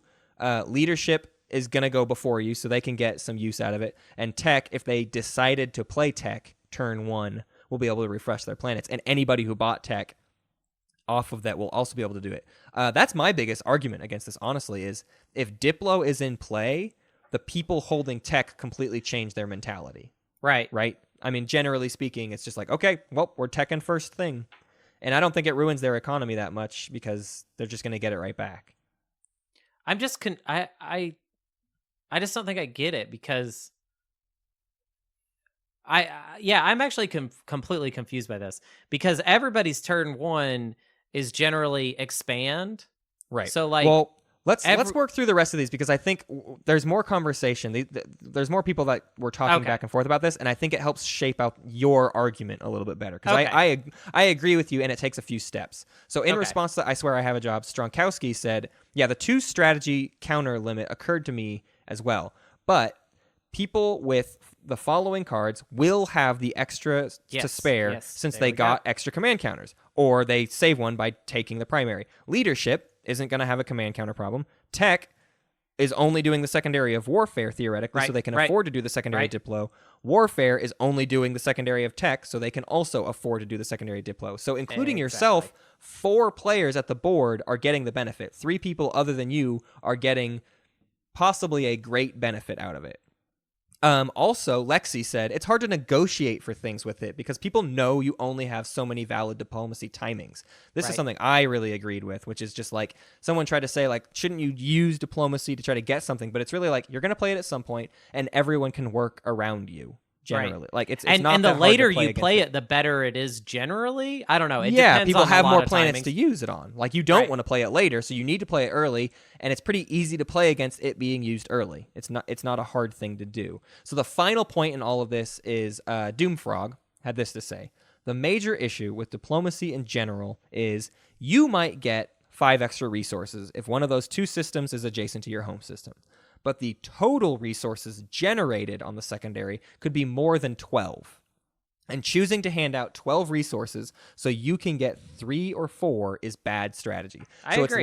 It's less about I got 4, you got 4, you got 3, you got 5. It's more about no, everybody else got a combined 12 or whatever. Like it's a lot of money to hand out to everybody that isn't you.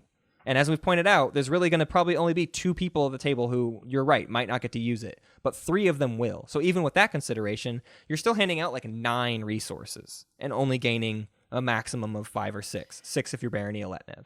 I just know if I see someone take diplomacy round 1, I plan my entire timing around that mostly. Yes. Like, and it's not hard to do. Yeah. Because you look and I will here's the thing I will say that I Swear I Have a Job points out. I mean, this is probably the best way to do it, to turn 1 take system, turn 2 diplo that system.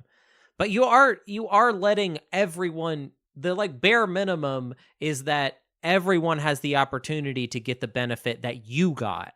Yeah. That's the bare minimum. Right. Because your no other strategy. The difference is no other strategy card works that way. Right. Everything else is you get less, and diplomacy you specifically can get the same or better. Or worse. Yeah. Sorry. Yeah. Yeah. The secondaries can get better. Right. So I don't know. I'll say this much: after today's game, I'm even more firm in my belief that Extra should take diplomacy. So let's talk about that. Here was my So I wished I had gotten adjacent to Mechatol Rex even faster than I did. With diplomacy, if you've got the path for it, if you've set up your X-Trust slice the best way you could possibly have it set up, I had a 2-system planet on the way to Mechatol, and then the next planet was Mehar Zul adjacent to Mechatol Rex. I'll take whatever system, but like 2 systems on the path to Mechatol. You move into the system adjacent. If I could have diplomacied Mehar Zul, it's only, a 1-3, but that's 1 more command counter I could have had next round. That's great. For round 2 especially, like when you tend to starve yourself out, I would have loved to have another command counter.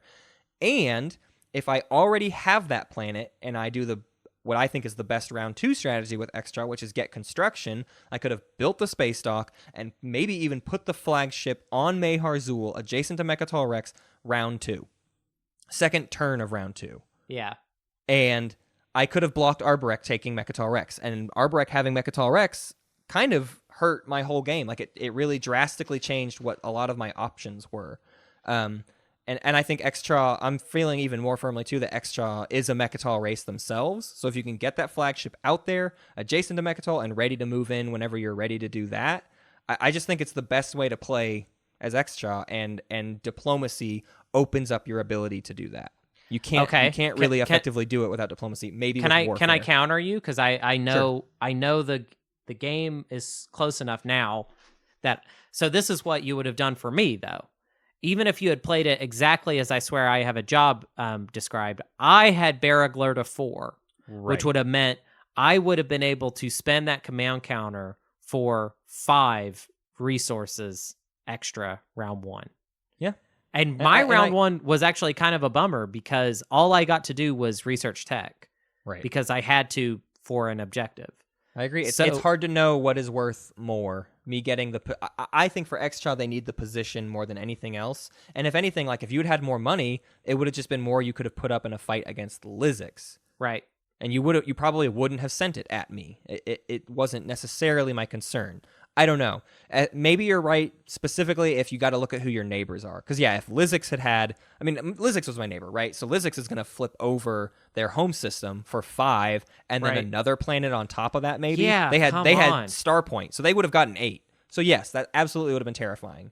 Basically handing them 2 dreadnoughts just for me to get... I don't know. It is a hard call, but I still feel like it's not a bad decision to make. Here's the other thing too, like because we're talking about some specific cases, but what about stuff that could have been even worse is if your diplomacy round 1 allows someone to get access to a tech skip so that they can get to a critical tech going into round 2. Yeah, that is the type of advantage that Diplo can give other people that, in my opinion, makes it strategically stupid. Right. Because last time I played Mentac, it wasn't even Extra that took diplomacy. I don't think it was somebody else, but I was able to I took politics and was able to coordinate the whole board to let me get the perfect Mentac round 1, and it was only because someone picked.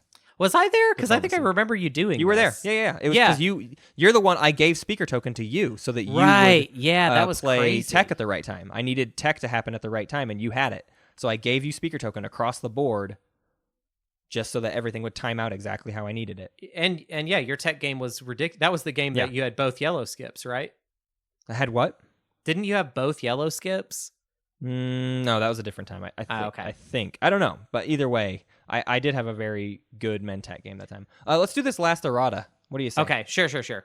This one's just a weird, interesting conversation starter. And it's not even a conversation you and I can, come to an agreement on. Actually, can I say something before we move on to this? I want to say that I'm sorry I said I felt weird about calling it strategically stupid. I think that's a weird thing to say, and I don't want that is not going to be part of my brand. Saying this is strategically dumb is not my style. So yeah, please, that's also I've had a hard day. So give the man a break. What did Jim Bob say? Jim Bob said, I'm really curious. This is kind of a completely separate conversation. I'm really curious about timings for action cards like Spy versus Sabotage. Do you get into the discussion of don't target me or I'll sabotage it types of discussions, leveraging the targeting for knowledge and trade goods? So the reason this ties in with the always and nevers is I think this is a conversation about what kind of etiquette do you have regarding action cards. So the main debate here is Spy can get played. I can choose Hunter as my target. And we discussed the whole issue of should Hunter just automatically sabotage it or not? And there's a little bit of a sliding scale there. Depends on how many cards he has and how good they are. But it's not a bad idea to sabotage the Spy because it just negates the point of it. The question, though, is can I play the Spy and be like, hey, Hunter, if I spy you, are you just gonna sabotage it? There's this weird debate of people deciding when timings should be. So I want to throw out this always and never, which is if something is negotiable for you, be an open book about it. Always discuss your plan open to the table if it's something that is negotiable. This applies to I want to attack X system, but I want to debate whether or not the PDS are going to fire me or whatever. You should talk about that stuff before the activation happens, especially when we get into tournament play. It's going to be relatively chess rules, right? If the command counter hits the ground, that's it. You activated the system. We're moving forward with that. And so I think as players, it is important to start establishing a difference between throwing the card on the table and then discussing it, and discussing it and then proving you have the card, throwing it out there, that kind of thing. Right. I don't know. It's a big topic. Hunter, I'm curious your your approach to this? Yeah. I this is not really my style. This kind of whole this whole idea. You and I think, come from like a meta that is a little bit. We're okay with being fuzzy with timings and rules. Like we're we let people take mulligans. We do stuff like that. So it is not weird for us to drop a command counter and the person be like, if you activate that, we did this 100 times today. Right. If you activate that, I'm going to shoot on my PDS. And you go, oh, okay, then never mind. I will take that activation and I will go elsewhere. And we're all like, fine, as long as my thing didn't get activated, I don't care. And the same goes for certain action cards. It's like, I'm going to play this action card on you. Are you sure you want to do that? I'll pay you not to, et cetera, et cetera. Right. So I think on Tabletop Simulator, maybe with like more strangers and it's less face-to-face and the games are a little bit more serious, I think you have to establish saying the stuff before you play the stuff. Yeah. And I think, I do think that this type of thing that we're talking about, even in our games, is starting to get a little out of hand for me. So that's why definitely. I'm kind of having trouble responding, I think, to this, because I actually feel like I have a lot to say, but I don't know if I'm like ready to put pad to paper at this point. Yeah. Because like the wiggle room, the nebulous part of negotiation is kind of wearing on me a little bit in games. Oh, I totally get why it frustrates some people. Like there are a lot of people that like do not let that kind of stuff slide, and I get it. I mean, it is basically angle shooting. Like everything that's happening in those discussions is angle shooting. Right. And so the only fair way to play is to be really diligent about like, I mean, it's like nobody wants to be the jerk who's like, nope, chess rules. If it touches it, you're done.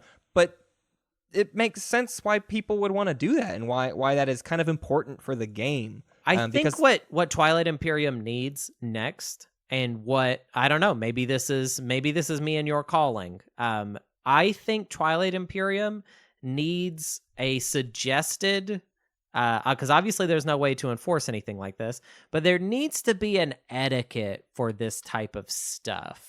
Yeah. Because the fact that everybody kind of makes up their own way sometimes can feel like the game doesn't actually have rules. Any grounding. Yeah. Yeah. Exactly. Like because there's so much little wiggle room with like, all right, so like throwing a command counter down and then being like, wait, but you didn't know all of this stuff. And then telling them all of those things. And now they get to backtrack completely. Right. I mean, I generally...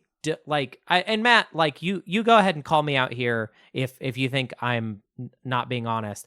I don't think I really angle shoot really whatsoever. Like it's not really part of my meta, to my own detriment. I feel like I don't really interact with that. What do you think?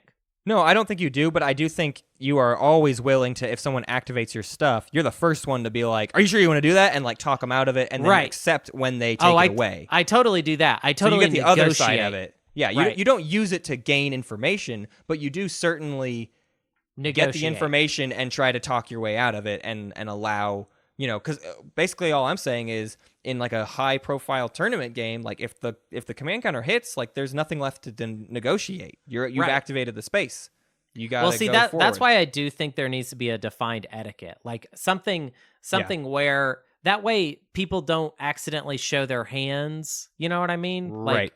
So, and also, I think you can expect this from our tournament probably, because we're planning to have moderators in these games. It's going to be Hunter and I, and then if we can get other people to agree to be moderators, like we're going to be diligent about this kind of stuff, and I think we're going to actively try to avoid these kinds of problems. You know what I actually am in favor of these days that I actually didn't think I would ever be in favor of? I actually do think that there should be once the command counter hits the table, it stays there thing. And this is why. If you know that throwing the command counter down means it's locked down and you put it down, you will talk about it before you do it. That's all I'm trying to say too, is that was something I had to break in myself. When we played with just our friends, it wasn't a big deal. And then when I started playing on TTS, people got really kind of, anal about that stuff. And I get where they're coming from, and so I had to start adapting my mentality. I had to now think about like, I better not actually, I used to kind of visualize it. I'd drop the command counter down and kind of like, okay, that's there, so then everything else can get there. And it's like, you don't need the command counter there to visualize it, but it seemed helpful to me. But I had to completely erase that from my mentality and my thinking, because it's like, no, you can't get caught in those kinds of situations. So yeah, I agree. If the rule is set beforehand and everyone knows, then you should be okay. It shouldn't be that big of a deal. It'll take, some people are going to make the mistake, right? It's going to happen because they're not used to it. But I think if you start to establish that as the norm, it gets a little bit easier to deal with. Like, here's a question. Should somebody be able to stage an attack completely in view of everybody and then take their command counter off the table and move all of those ships back to where they went? It seems crazy. Should they really get to look visually at what their whole attack looks like? And also, there's also the issue of time. A lot of times, this type of behavior that we're talking about, it ends up eating up a lot of time in the game. Absolutely. And I think, too, from the other player's perspective, like, I think I don't like it that someone would get to take away an attack that they don't realize is ill-informed, right? I activate, I send in a carrier and a cruiser. Oh, you had 4 PDS in range. Well, you should be punished for that, right? Like, you actually shouldn't get to negotiate. That's not a negotiation. That's you made a mistake. You forgot the PDS are there. And I mean, I guess the way I think of it is like this. In the situation that you're describing, where someone activates and then realizes there's too much PDS, their negotiation could be like, don't fire the PDS. Don't fire the PDS, but their negotiation can't be, I'm going to take the command, like the command counter's there. There are different things to negotiate. You can't, no takesies, backsies. Right. And I think we should probably try and play, because we play pretty with loose. A very forgiving style in general. And I would like to play a game where we don't do that. We were getting to that point at one time, I remember. Even in TI3. I think by the end of our TI3 time, we had even dropped the 1 mulligan rule. Like, we started to be like, you know what? We got to stop. We got to be more diligent about this stuff. And we dropped it. And then we kind of brought it back for TI4. And I feel like we've brought up a lot of bad habits again. Well, it's because we try and be nice people, regardless of how like salty and ridiculous we might be in our games. We want people to have a good time. And so depending on everybody's skill level, it might be necessary to have mulligans. And I agree with that. Yeah. I think, though, I'll say it again, in the tournaments, you can expect some pretty rigorous rules to this effect. Yeah. I mean, those games will all be moderated. And my ideal is for every timing window. And now I don't want to make the game super slow, but for the timing windows to be sort of like established, like, because one thing that becomes angle shooting sometimes is someone even just checking on a timing window. Right. Like, you can't. It's not good for a moderator to be like, okay, do you want to fire your PDS? Because like, if they forget to fire, it's like their fault if they forget to fire their PDS. Right. But I think there's range. a difference between that and this is the like describing the phase of the game that you're in. Right. Because the other thing, too, is sometimes people will try and skip a phase, and someone will be like, actually, there was a agenda phase today where I had a rider I was thinking about playing, and I started to get ahead of you. Well, somebody said no before me, and then you guys thought that person that said no was me saying no, and then the next person said no, and I didn't realize actually what had even happened. And by the time I was about to play the rider, somebody else had played a rider that now gave me new information that I did not know. So I basically let that mistake slide. But because of the window of it, if that window had been more respected, I would have played that rider. Right. Yeah, I mean, that's just another problem with TTS is like knowing who actually said what. Ooh, actually, that reminds me of something I was going to say, and this doesn't necessarily need to be in the show, but maybe it should be. I just realized that I kind of want the agenda phase on TTS to involve some typing, because typing is a really good way to establish things like riders and vetoes, where you have to get everyone to say something. Right, you have to hit N or Y to. Right. Carry on. Instead of us all going around saying yay or nay on stuff, it should be typed out. We can negotiate vocally, but like I think you should have to type out your like agenda phase stuff. Yeah, I think that's a good idea. Yeah. Well, Hunter, give me that rundown. I'll give you the rundown. This is long. You can go to our Twitter, for game stuff and announcements. You can go to Facebook, spacecatsbeasturtles.com. Wait, no.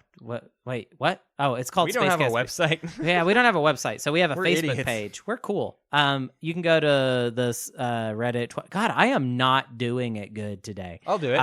You do it. Twilight Imperium subreddit, reddit.r/Twilight Imperium for episode posts and discussions about all sorts of things. The Board Game Geek Guild, there's a link in our post on Twilight Imperium subreddit. There's a calendar there that, again, is not up to date at all. And there's a discussion board there as well where you can go talk to RoboFish. You can email us, spacecatspieceturtles@gmail.com. That's how you can submit this Imperium Life submissions and Play of the Week. This week's Play of the Week is one of my favorite ones we've ever gotten. So please keep sending us those Plays of the Week because they are not getting any worse. They're amazing, and I'm really excited for this one. We have a Patreon. If you join that Patreon, we haven't really said this quite clearly enough, I think, because we still get messages about it. If you contribute to our Patreon before October 31st, and that payment is confirmed and goes through, right? So on November 1st, the payment is finalized. If we have that dollar from you by that payment time, you are entered into the tourney. That's all it takes. So there is still a month. There's a little bit less than a month now to get into that tournament. So if you want to be a part of it, all you need to do is become a Patreoner. Obviously, we have all those other benefits that we would love you to take advantage of. But if you just want to get in the tourney, all it is the $1. And we will also be sending out messages soon about a bunch of the other benefits. Hunter and I are trying to get caught up on kind of all of our new Patreon things.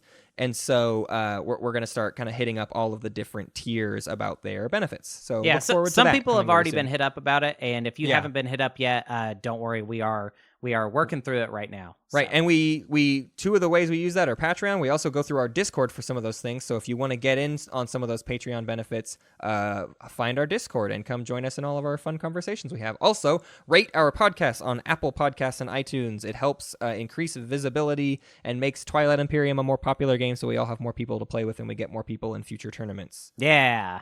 Hey, I'm Hunter, and I'm a comedian. Here in Portland, Oregon, where I live. Just me, by myself, no Matt. On October 13th, you can see me at The Lamp doing a show that I've been doing for a while called something Brunch.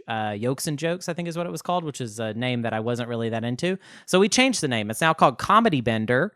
And it's a really cool show where people submit stories of times that they have maybe had a little too much to drink or had some other experience that was, kind of gross or weird. And we read them on stage and kind of riff off of them. It's really, really fun. And there's always a lot of really good comics on the show. So yeah, come check that out.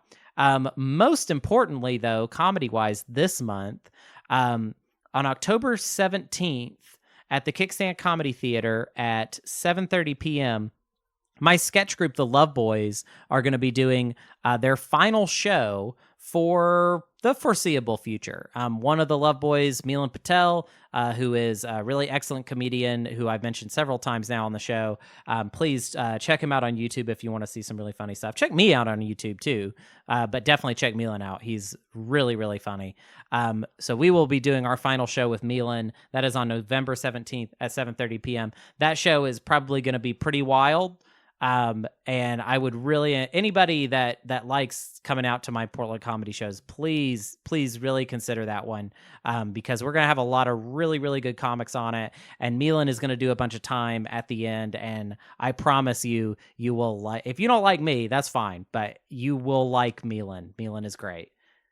I want to thank some patrons. I want to thank our Space Kitties, Jim Boff, Jadapake, In Mac We Trust, and I have to give the biggest apologies in the world to Dustin Doom, who I called Daniel Doom or something. I was trying to improvise my Patreon things last week because I just didn't prepare it well enough, and I'm an idiot. So Dustin Doom, thank you, and I'm sorry I said your name wrong. Yeah, sorry, Dr. Doom. I want to thank Seth Vitetto, Chris Osho, and Norman Ma. Hunter, I have to read this play of the week now because it's. Oh, I thought I was going to get to read it. Okay, yeah, no, you read it. It's amazing, and you should do it. All right, here we go. So don't build it up too much. Hunter's getting the cold look at it. Yeah, I'm reading this right now out loud. So this is from Joey Schofield. Thank you, Joey. Arborek flew too close to the sun and got pushed back home, stuck at 7 points. Each other player caught up, and Arborek slowly rebuilt their home slice and collected secret objectives. With a small opening, Arborek at the end of the round was able to score 2 action phase secret objectives. PDS turn their fleets to dust and defeat the point leader. What is that one called? The Rebellion. Spark a Rebellion. To rise to a tie for 9 points. The first agenda is Shard of the Throne. Either Arborek or Sol would win with the Shard. Sol bids 15 plus 5 with Distinguished Counselor. Arborek bids an additional 7 for Sol, bringing the total to 27, and leaving Arborek with 3. 27 is the exact number of all other players' influence. To prevent Sol from winning instantly, all other players bid all influence for a third player. Speaker breaks tie in favor of the third player. The second objective, unknown to all, is mutiny. Oh my God. Which allows each player who voted for to gain 1 victory point. Arborek, the only race with any influence, bids 3-4. With no bribery, veto, extra, or other action cards, Arborek wins in one of the most bureaucratic, lucky, and dumb ways in our history of TI. Without the Distinguished Counselor or perfectly timed secret objectives, Arborek could not have done it. A classic comeback and a lesson to never give up. Wow. Isn't that amazing? So... I love the confidence of the Arborek to just like, I'm putting 7 votes on Sol, and then everyone else at the table has to go, why would you do that? And right. It's brilliant. I mean, that is some genius play. Really, right really there. smart. Really smart stuff to force. We get lots of Asaro, like I did this action card and this action card, and like those are fun and cool and really interesting to see them play out. But this is like one of the smartest plays I've ever heard of. I'm gonna do this actually. That's my goal now. Is figuring out how to like game the final agenda. Right. Wow, that's really smart. That Arborek player is so. I mean, like, not that because Arborek didn't know mutiny was coming up, but like, right, they didn't know. They got lucky on that front. But then, I mean, there are scenarios where you could set this up as well. I mean, it's pretty rare, but still. I mean, that is just regardless, like what they did is guarantee themselves the second agenda no matter what it was. It just so happened to be the victory, but like they were going to get what they wanted in that second agenda no matter what. They earned that though. Like I know it's luck, but like they earned that because they stayed open. That's what Twilight Imperium's all about. Yeah. Is stuff like this. Thank you, Joey, so much. Thank you, Joey. Thank you for listening to Space Cat's Peace Turtles, and thanks to Ben Prunty for the use of his music. You can find more at benpruntymusic.com and benprunty.bandcamp.com. Pax Magnifica, Bellum Gloriosum.